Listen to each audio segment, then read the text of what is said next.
जळगाव जिल्ह्यामध्ये थंडीचा पारा 6.9 अंशांवर आलेला आहे आणि जिल्ह्यामध्ये महिनाभरात तिसऱ्यांदा थंडीची लाट पसरली आहे। वाढत्या थंडीमुळे जनजीवनावर सुद्धा याचा परिणाम होतोय आणि थंडीची लाट पसरल्यामुळे जळगावमधील पुरातन श्रीरामाच्या मूर्तीला उबदार कपडे हे परिधान करण्यात आलेत।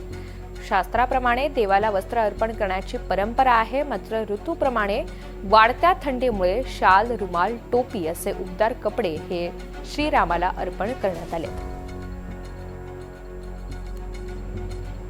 आपण आहोत जळगाव शहरातील जळगाव शहराचे ग्रामदैवत असलेल्या श्रीराम मंदिरात। या ठिकाणी श्रीरामाला वाढत्या थंडीमुळे उबदार कपडे जे आहेत ते घालण्यात आले असून पहाटेच मंदिरात महापूजा करून या ठिकाणी उबदार असे कपडे जे आहे श्रीरामांना या ठिकाणी अर्पण करण्यात आलेले आहेत। खरं तर देवांना देखील थंडीपासून बचाव व्हावा अशी श्रद्धा जी आहे ती भाविकांमध्ये असते आणि त्याच अनुषंगाने प्रतिवर्षी हिवाळ्यामध्ये देवांना देखील अशी उबदार वस्त्र जे आहेत या ठिकाणी परिधान केले जातात। आपल्यासोबत श्रीराम संस्थानचे श्रीराम महाराज आहेत। महाराज, काय सांगणार ज्या पद्धतीने आता थंडीचा मोठ्या प्रमाणात कहर जिल्ह्यात वाढलेला आहे, देवांना देखील उबदार कपडे आपण या ठिकाणी घातलेले आहेत, भाविकांनी देखील या ठिकाणी उबदार कपड्यांनी पूजा केली आहे, काय भावना आहे भाविकांची? रामकृष्ण हरी।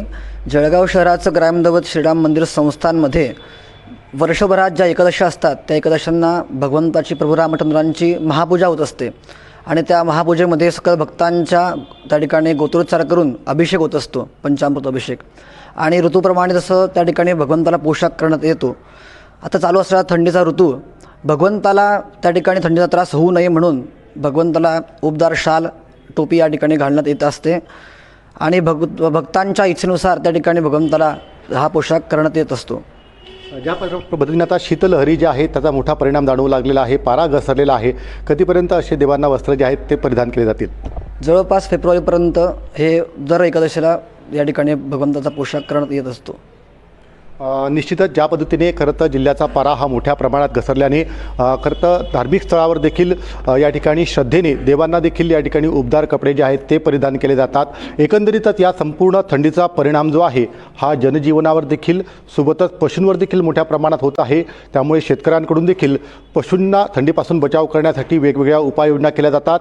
तर नागरिकांनीही वाढत्या थंडीमुळे खबरदारी घेण्याचे आवाहन जिल्हा प्रशासनाने केलेले आहे। एकंदरीत जळगाव जिल्ह्याचे तापमान पुढील काही दिवस अजूनही घसरण्याची शक्यता ही हवामान तज्ज्ञांनी वर्तवली आहे।